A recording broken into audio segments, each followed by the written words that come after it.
¿Quién puede pesar el silencio en un piso de Triana cuando el sol de mayo ríe afuera, colándose por entre las persianas entornadas? Para Carmen Vargas, viuda desde hacía 2 años, el silencio era un manto espeso, tejido con los hilos de la ausencia de Mateo y el eco de una vida que ya no volvería. 72 años se le antojaban una eternidad por delante, vivida entre las 4 paredes de su coqueto pero ahora vasto apartamento en la calle Pureza.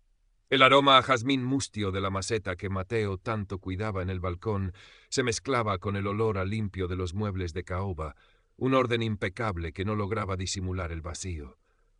A veces, mientras regaba los geranios que luchaban por sobrevivir a su melancolía, creía escuchar los pasos de su marido por el pasillo, el carraspeo antes de hablar, y el corazón se le encogía como un puño. La vida seguía su curso en el barrio, el bullicio del mercado, las campanas de Santa Ana, los niños jugando en la plazuela. Pero para Carmen todo parecía suceder tras un cristal invisible.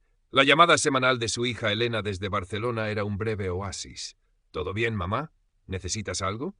Carmen siempre respondía con un escueto: «Todo perfecto, hija, no te preocupes por mí», mientras una procesión de pequeñas necesidades y grandes soledades desfilaba por su mente sin encontrar la voz. Javier, su hijo en Alemania, llamaba con menos frecuencia, sus vidas tan lejanas como los kilómetros que los separaban. Esa tarde, Isabel Ramírez, su vecina de toda la vida, subió a tomar café. Isabel, viuda también, pero con un espíritu más pragmático y conectado al presente, observaba a Carmen con preocupación disimulada. ¿Has pensado en apuntarte a algo, Carmen?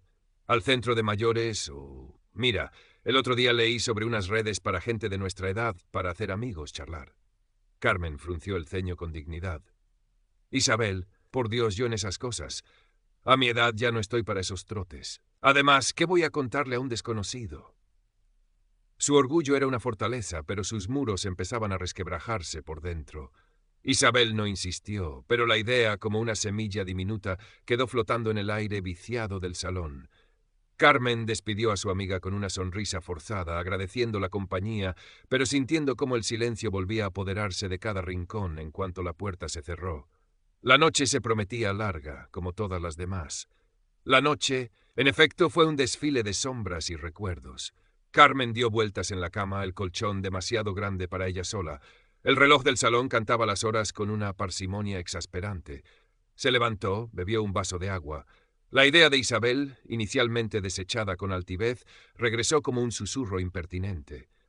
Y sí, no para buscar novio, qué disparate, sino simplemente para hablar con alguien, para romper la monotonía.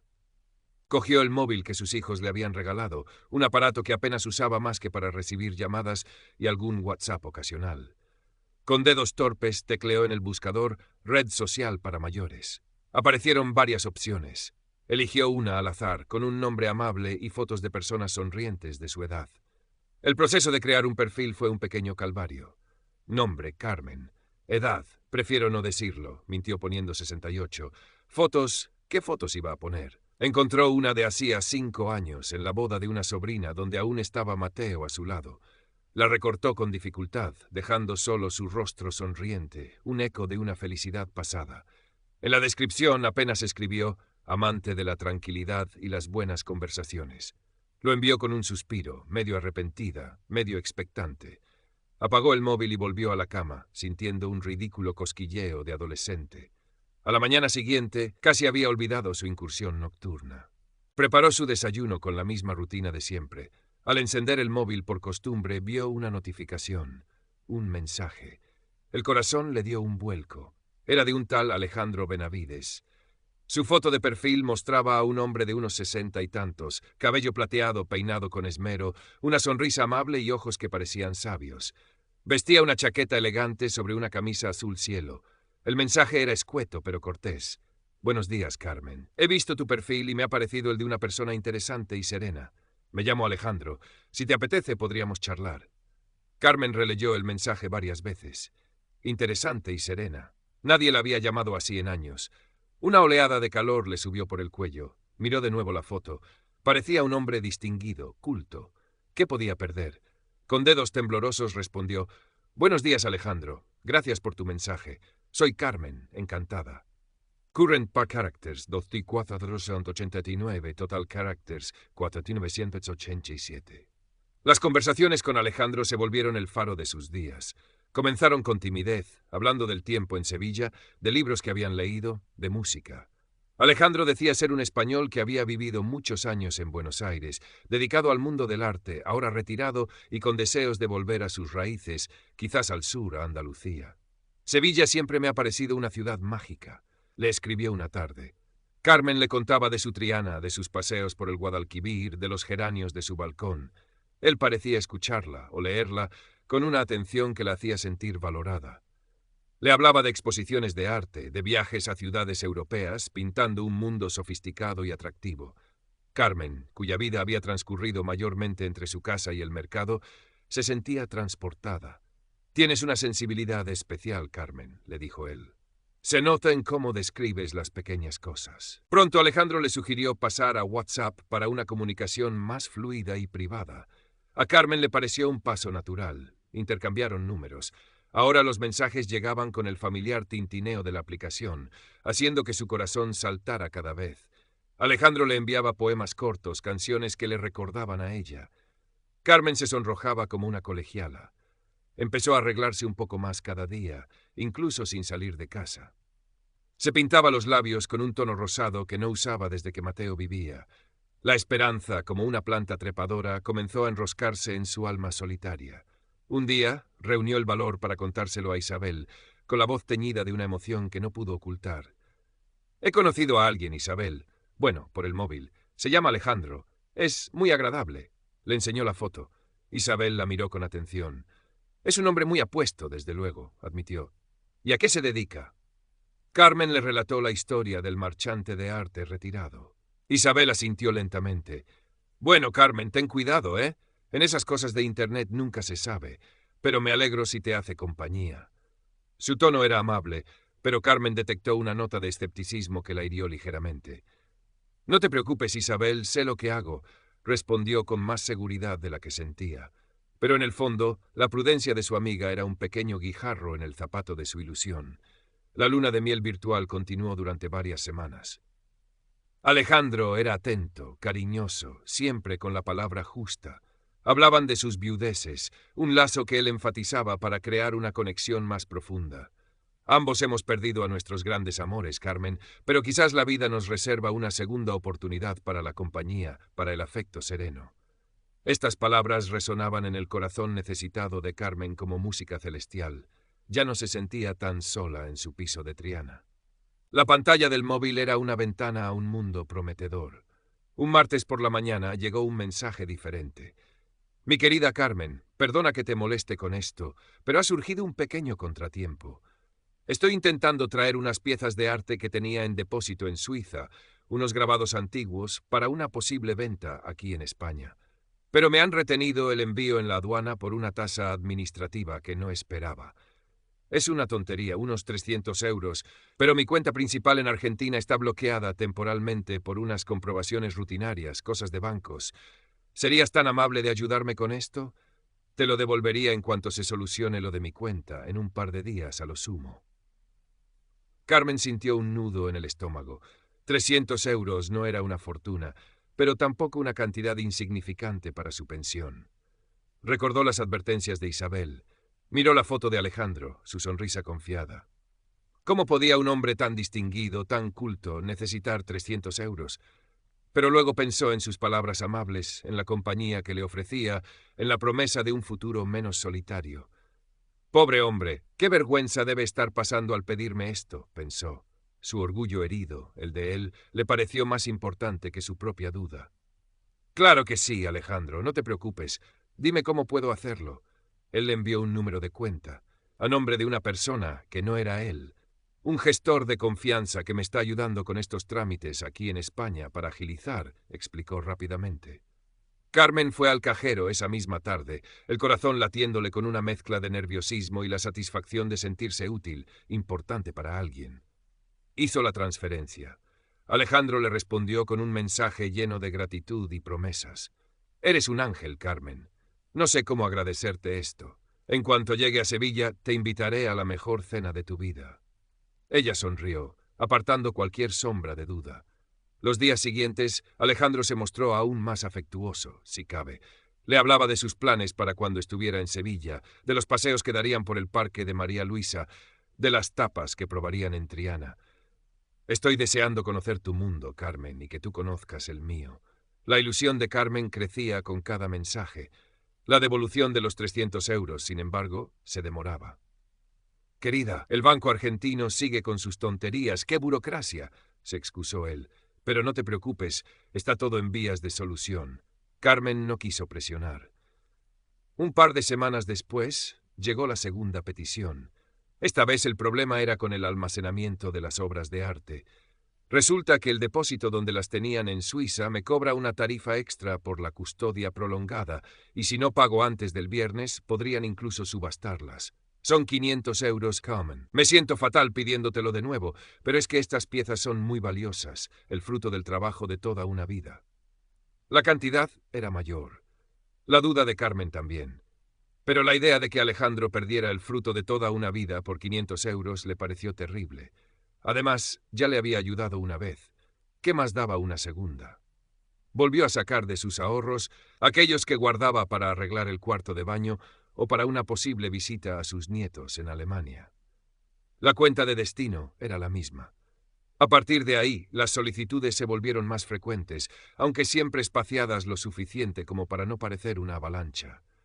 Un problema con una transferencia internacional bloqueada, 800 euros para desbloquearla, una emergencia médica de un sobrino en Madrid al que Alejandro quería como a un hijo. Sí, una oportunidad de inversión en una pequeña galería de arte en Córdoba que no podía dejar pasar. 1000 euros, prometiéndole que compartiría los beneficios. Un problema con una transferencia internacional bloqueada, 800 euros para desbloquearla. Una emergencia médica de un sobrino en Madrid al que Alejandro quería como a un hijo, 600 euros. Una oportunidad de inversión en una pequeña galería de arte en Córdoba que no podía dejar pasar, 1000 euros, prometiéndole que cese. Con cada petición, Alejandro desplegaba todo su arsenal de manipulación. Se mostraba avergonzado, desesperado, agradecido, y siempre, siempre prometía que todo se solucionaría pronto y que su llegada a Sevilla era inminente. Ya falta menos, mi amor. En cuanto resuelva estos pequeños escollos, estaré contigo y te compensaré por todo. Carmen se sentía atrapada en una espiral. La ansiedad era una compañera constante, pero la vergüenza de admitir que quizás se había equivocado y el miedo a perder la única fuente de ilusión en su vida eran más fuertes. Empezó a mentir a Isabel sobre sus gastos, inventando pequeñas reparaciones en casa. Su mundo se encogía, limitado a la pantalla del móvil y a la espera febril de la llegada de Alejandro. Una tarde Alejandro le propuso una videollamada. «Quiero que veas mi cara cuando te digo lo mucho que significas para mí, Carmen». Ella se arregló con esmero, nerviosa como una adolescente ante su primera cita. La conexión fue breve, la imagen algo borrosa y oscura. Él aparecía en lo que parecía un despacho elegante, con libros al fondo. Su voz era la misma, cálida y seductora, pero su rostro en movimiento, aunque coincidía con las fotos, tenía algo extraño, como si no estuviera del todo sincronizado con sus palabras. «Perdona la calidad, querida, la conexión aquí en el hotel es pésima», se disculpó él. Duró apenas un par de minutos, pero para Carmen fue suficiente para reforzar su ilusión. Era real, había visto su rostro, había escuchado su voz en directo. Apartó la extraña sensación que le había producido la imagen como una mosca molesta. Isabel, sin embargo, no era tan fácil de engañar. Notaba a Carmen más delgada, ojerosa, con una alegría forzada que no ocultaba el temblor de sus manos. Un día, mientras tomaban café en la cocina de Carmen, Isabel fue directa. «Carmen, ¿estás bien? Te noto, distinta. Y perdona que me meta, pero el otro día te vi salir del banco con cara de preocupación. ¿Pasa algo con el dinero?» Carmen se puso a la defensiva. «No pasa nada, Isabel, asuntos míos». «Carmen», insistió su amiga con suavidad, «he leído un artículo en el periódico sobre estafas a personas mayores por Internet, hombres que se hacen pasar por viudos encantadores y que luego piden dinero». El rostro de Carmen se encendió. «¿Pero qué cosas dices, Isabel? Alejandro no es así, él es un caballero. Y si alguna vez le he ayudado con algo ha sido porque es mi amigo y estaba en un apuro. Parece que te molesta que sea feliz». Se levantó bruscamente, dando por terminada la conversación. Isabel la miró con tristeza. «Solo me preocupo por ti, Carmen. Eres como una hermana». Pero Carmen ya no escuchaba. La duda sembrada por Isabel era una espina dolorosa, y la única forma de aliviarla era aferrarse con más fuerza a la imagen idealizada de Alejandro. Empezó a evitar a su amiga, a poner excusas para no verla. No quería escuchar más advertencias. Alejandro, por su parte, parecía percibir su creciente angustia o quizás la presión externa. Sus mensajes se volvieron más intensos, las promesas más grandiosas. «Ya tengo casi todo listo para ir a Sevilla, mi reina. Solo un último escollo. Pero necesito que confíes en mí, que seas fuerte». Carmen leía esas palabras y sentía cómo la esperanza luchaba contra un miedo cada vez más tangible. Current part characters, 2 y 8 sin no 1. Total characters, 150638. El último escollo llegó una mañana de octubre, cuando las hojas de los plátanos de la calle Pureza comenzaban a teñirse de ocre. «Mi adorada Carmen», comenzaba el mensaje de Alejandro, más solemne que de costumbre. «He luchado contra viento y marea, pero hay un último pago que debo hacer para liberar definitivamente mis obras de arte y poder tomar ese avión que me lleve a tus brazos. Es el billete de avión en sí y una tasa final de aduanas que ha surgido de la nada. Son 5.000 euros, Carmen. Sé que es mucho, muchísimo. Me parte el alma tener que pedírtelo, pero te juro por lo más sagrado que es lo último. Con esto, en menos de una semana estaré en Sevilla y empezaremos nuestra vida juntos. Podré vender un par de cuadros rápidamente y te devolveré cada céntimo que tan generosamente me has prestado. Por favor, mi amor, dime que puedes ayudarme. Es nuestra última oportunidad, 5.000 euros». La cifra resonó en la cabeza de Carmen como un gong fúnebre. Era prácticamente todo lo que le quedaba de sus ahorros, el colchón que Mateo y ella habían construido con tanto esfuerzo para su vejez. Miró alrededor de su salón, los muebles familiares, las fotos de sus hijos, de sus nietos. Si entregaba ese dinero, se quedaría casi sin nada. El pánico la atenazó, pero luego la imagen de Alejandro, su sonrisa, la promesa de una vida sin soledad. ¿Y si era verdad? ¿Y si realmente era el último obstáculo? La idea de perderlo todo, la ilusión, el dinero ya invertido, era insoportable. Con manos temblorosas se vistió. Fue al banco como un autómata. La cola le pareció interminable. Cada persona delante de ella era un obstáculo más hacia una decisión que la aterrorizaba. Cuando llegó su turno, el empleado, un joven amable que la conocía de vista, la saludó con una sonrisa. «¿En qué puedo ayudarla, doña Carmen?» Ella apenas pudo articular palabra. Quiero hacer una transferencia». Mientras el empleado preparaba el formulario, Carmen sintió una oleada de náuseas. Miró los números en la pantalla, el saldo de su cuenta que menguaría hasta casi desaparecer. ¿Estaba haciendo lo correcto? Una voz interior, la de Isabel, la de su propio sentido común enterrado bajo capas de esperanza y miedo, gritaba que no. Pero la voz de Alejandro, seductora y apremiante, susurraba promesas al otro lado. Estaba a punto de dar el número de cuenta cuando su móvil sonó en el bolso. Era Isabel. Carmen ignoró la llamada de Isabel, el corazón encogido por la culpa. «Disculpe», musitó al empleado. «Creo que necesito pensarlo un momento». Salió del banco casi corriendo, el aire fresco de la calle golpeándole la cara como una bofetada. Caminó sin rumbo, las piernas temblándole. Acabó sentada en un banco de la plaza del Altozano, mirando el río Guadalquivir, cuyas aguas parecían llevarse sus últimas esperanzas.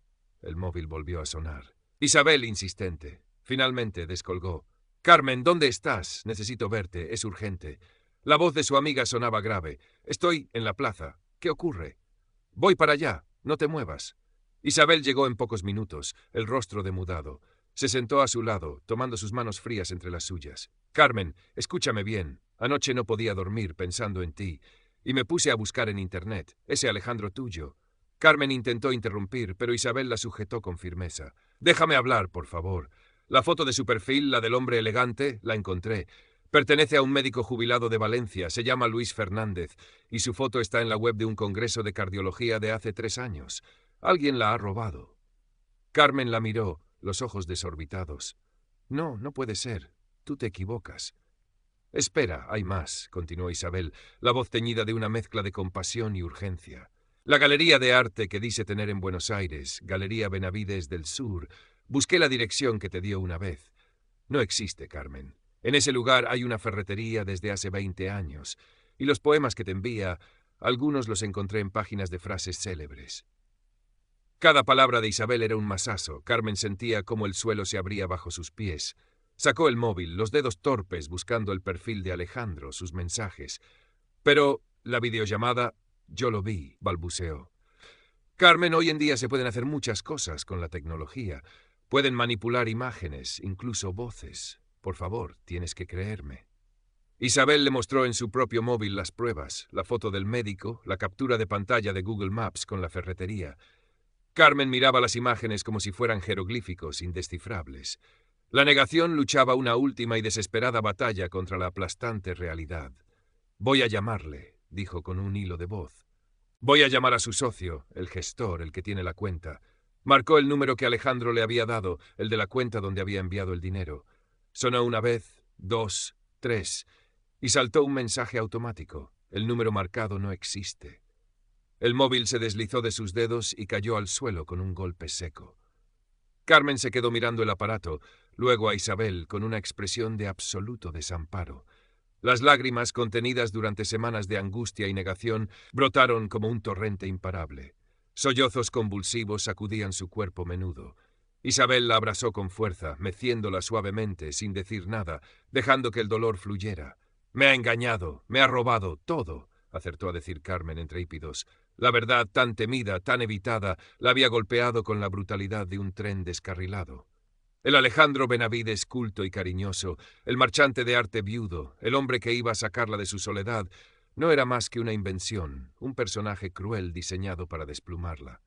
Cuando el llanto amainó un poco, dejando a Carmen exhausta y vacía, recogió su móvil del suelo. La pantalla estaba rota en una esquina, como su corazón. Había un mensaje nuevo de WhatsApp. Era de Alejandro. Lo abrió con un temblor que no podía controlar. «Mi amor, ¿recibiste mi número de cuenta para lo del billete? Por favor, date prisa. El tiempo apremia. Estoy deseando abrazarte». La crueldad de esas palabras, la frialdad del engaño continuado, le revolvió el estómago. Sintió una oleada de ira impotente mezclada con una vergüenza tan profunda que la ahogaba. Apagó el móvil con un gesto brusco. Isabel la ayudó a levantarse. «Vamos a tu casa, Carmen. Necesitas descansar». Caminaron en silencio, Carmen apoyada en el brazo de su amiga como una anciana desvalida, que era en lo que se había convertido. Al llegar al portal, Carmen se detuvo. «No puedo, no quiero entrar ahí. Todo me recuerda a él, a sus mentiras». «Entonces vienes a la mía», dijo Isabel con dulzura. En el piso de Isabel, más pequeño y alegre que el suyo, Carmen se derrumbó en el sofá. Isabel le preparó una tila y se sentó a su lado, escuchando el relato completo de la estafa, desde el primer mensaje hasta la última petición de dinero. Carmen no omitió nada, ni siquiera las cantidades exactas. Cada cifra una puñalada en su orgullo y en su precaria economía. La vergüenza la consumía, pero la necesidad de desahogarse era aún mayor. Isabel escuchaba con paciencia, sin juzgar, solo asintiendo de vez en cuando, ofreciendo un pañuelo, una palabra de consuelo. Cuando Carmen terminó, un silencio pesado llenó la habitación, solo roto por sus sollozos intermitentes. El dinero estaba perdido. Alejandro era un fantasma inalcanzable. La soledad, que había intentado ahuyentar con una ilusión, volvía ahora multiplicada, acompañada por la amargura del engaño. Los días siguientes fueron un borrón de tristeza y apatía. Carmen apenas salía de casa de Isabel. Se pasaba las horas en el sofá, la mirada perdida, reviviendo cada mensaje, cada promesa, cada mentira de Alejandro. La culpa la roía. ¿Cómo había podido ser tan ingenua, tan ciega? El dinero perdido era una losa, pero la traición a su propia confianza, la sensación de haber sido ridiculizada, dolía aún más. Isabel la cuidaba con una dedicación conmovedora. Le preparaba comidas ligeras que Carmen apenas probaba, la animaba a dar pequeños paseos por el patio, le hablaba de cosas triviales para distraerla. Una mañana, Isabel se sentó a su lado con determinación. «Carmen, tenemos que denunciarlo». Carmen la miró con ojos vacíos. «¿Denunciar? ¿A quién? No sabemos ni quién es, y el dinero ya no volverá». «Lo sé, cariño», dijo Isabel con suavidad. «Probablemente no recuperes nada, pero tienes que hacerlo, por ti, para cerrar este capítulo, y para que ese desgraciado o esa banda de desgraciados sepan que no pueden hacer esto impunemente. Quizás ayude a que no le pase a otra persona». La idea de ir a la policía, de contar su historia a extraños, llenaba a Carmen de una vergüenza paralizante. Pero las palabras de Isabel tenían sentido. Quizás, solo quizás, era una forma de recuperar una mínima parte de su dignidad perdida. Con el apoyo de Isabel, que no la dejó sola ni un momento, Carmen fue a la comisaría del barrio. Contar la historia de nuevo fue doloroso, humillante. El policía que la atendió fue amable, pero en sus ojos Carmen creyó ver una sombra de lástima que la hizo sentirse aún más pequeña. Tomaron su declaración, recogieron las capturas de pantalla de los mensajes, los datos de las transferencias. Le dijeron que harían lo posible, pero que estos casos eran complicados, los estafadores muy hábiles para borrar sus huellas. Salió de allí con una sensación agridulce. Un peso menos por haberlo contado, pero con la certeza de que la justicia terrenal difícilmente alcanzaría a su verdugo anónimo. Poco a poco, con Isabel como faro, Carmen empezó a reconstruir los pedazos de su vida. Volvió a su piso, que al principio le pareció un mausoleo de sus errores, pero que lentamente fue recuperando su condición de hogar. Tiró los geranios mustios que le recordaban la época de Alejandro y compró unos nuevos, de colores vivos. Retomó sus llamadas con Elena y Javier, aunque seguía sin atreverse a contarles la verdad completa sobre la pérdida de sus ahorros. Les decía que había tenido unos gastos imprevistos, que todo estaba bajo control. El secreto era una espina que aún llevaba clavada. Current Part Characters, 2799. Total Characters, 26.544. Un domingo por la mañana, varios meses después, Carmen estaba en su balcón, regando sus nuevos geranios. El sol de invierno era tibio y agradable. El bullicio de Triana subía desde la calle, familiar y reconfortante. Ya no esperaba mensajes de Alejandro. Su móvil ahora solo sonaba con las llamadas de sus hijos o los mensajes de Isabel proponiendo un café. Las cicatrices seguían ahí, profundas, pero el dolor agudo se había atenuado, transformándose en una melancolía más serena, en una lección aprendida de la forma más amarga. Miró hacia la calle Pureza, observando a la gente pasar. Vio a una pareja de ancianos caminando cogidos del brazo, sonriendo. Una punzada de la antigua soledad la atravesó, pero ya no era desesperada. Era una soledad aceptada, conocida.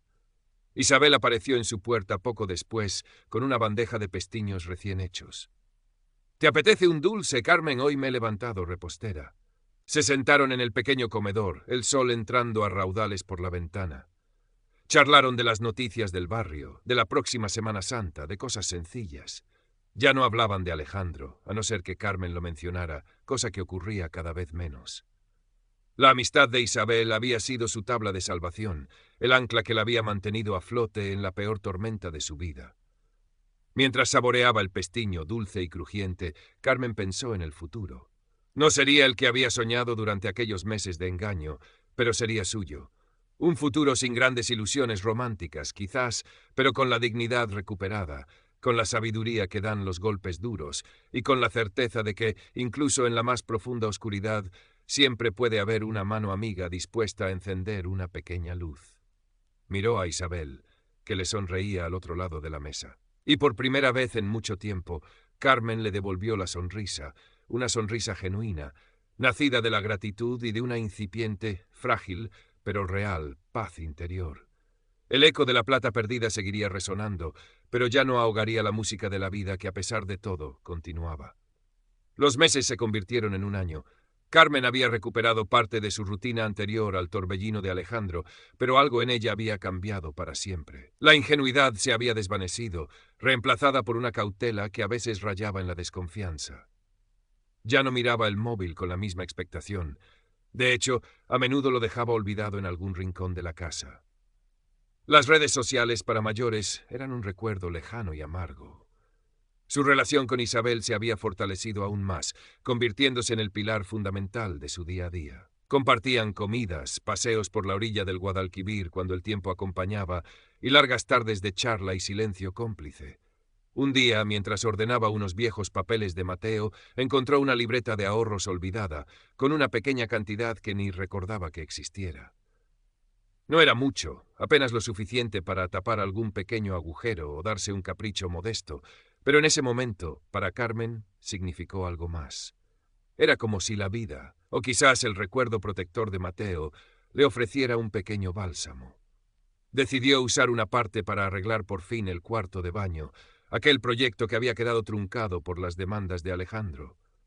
Ver a los albañiles trabajar en su casa, el ruido de las herramientas, el olor a cemento fresco, fue extrañamente terapéutico. Era una forma tangible de recuperar el control, de invertir en sí misma, en su bienestar real y no en fantasías destructivas. Con sus hijos, la relación seguía siendo cariñosa, pero distante. Nunca llegó a confesarles la magnitud real de la estafa.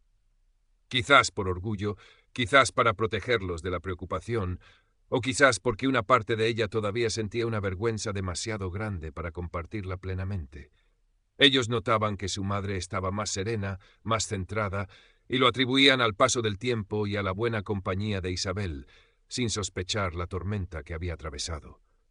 La historia de Alejandro, el estafador sin rostro, se fue convirtiendo en un relato lejano, casi irreal.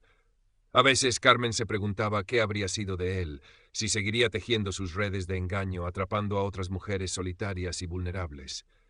Un escalofrío le recorría la espalda al pensarlo, pero ya no era el miedo paralizante de antes, sino una mezcla de rabia fría y una profunda tristeza por la maldad que puede anidar en el ser humano. La denuncia que había interpuesto quedó archivada, como tantas otras, un número en una estadística. Pero para Carmen, el acto de denunciar había sido importante, un punto final simbólico a su victimización. Una tarde de primavera, sentada en su balcón, ahora rebosante de geranios rojos y rosas, Carmen observaba a los niños jugar en la calle. El sol le calentaba la cara. Cogió su taza de café y dio un sorbo, disfrutando del aroma. El silencio de su piso ya no era opresivo.